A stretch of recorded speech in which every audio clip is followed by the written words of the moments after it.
Today we're going to be learning about the Greek city-states. Now the first state we're going to come and look at is Athens.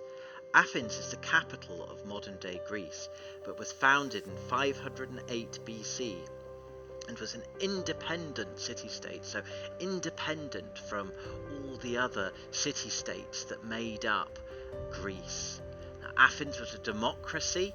That was its form of government, so everyone had a vote, or every citizen had a vote to say what they were going to do.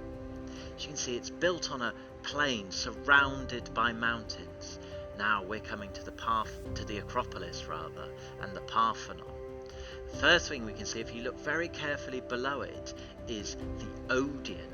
Now the Odeon, we're just coming down to it now, yeah. Now the Odeon would have been used as a place for singing and poetry. That's the sort of entertainment that would have gone on there. Now we swing around, and the large building on the top you can see is called the Parthenon. Now that was built in dedication to Athena, who was the Greek goddess of victory, and it was all built after the Greek city-states had joined together, which they would do sometimes, to fight the invading Persian armies. And they joined together and they defeated them. Now here, this is the theatre. So it looks similar to the Odeon, but actually we're coming around a bit. But the theatre was where Greek plays would have happened. There you go, you've got a lovely view of the Athenian Acropolis, which would have been the centre of religious and social life in the Greek city-state of Athens. Now, we're zooming out and we can see just how mountainous Greece is. So one of the reasons that city-states formed like they did is because they were surrounded by mountains. So actually it was much easier for them to be independent because it was hard to get to one another. Now we're coming to Thebes. Thebes was an oligarchy, so ruled by a few powerful people. There's not much left of the ancient sites, but as you can see, it's built on a plain surrounded by rich farmland, and then mountains surround this plain, which makes it hard for cities to get to each other. Okay, so now we're coming to a place called Delphi. Now Delphi's a bit different. Delphi was considered the centre of the Greek world, and it was a place of real religious importance, built for the god Apollo, and it was run by priests.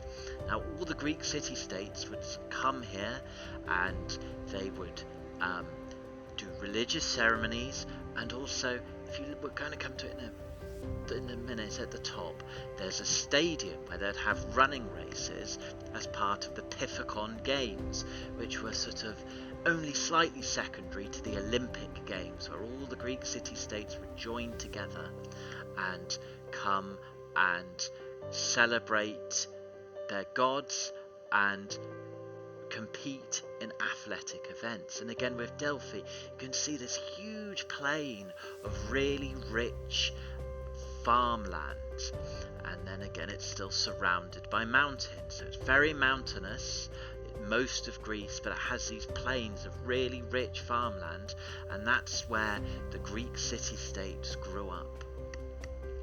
Now we're coming to Corinth. Now Corinth was another oligarchy, so ruled by a few people, and it was one of the most powerful city-states, and again you can just see just how mountainous Greece is and the surrounding areas are. But here we can see all the rich farmland, all these little trees that are in rows, those are olive trees, so even today this is still producing a lot of food and crops for people. Now we can see in the top there, that's the theatre, and that other semicircle, that would have been the Odeon. So theatre for plays, Odeon for poetry and music.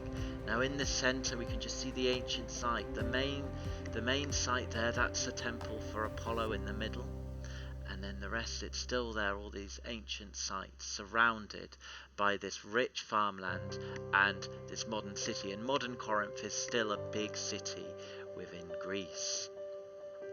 still an important trading hub.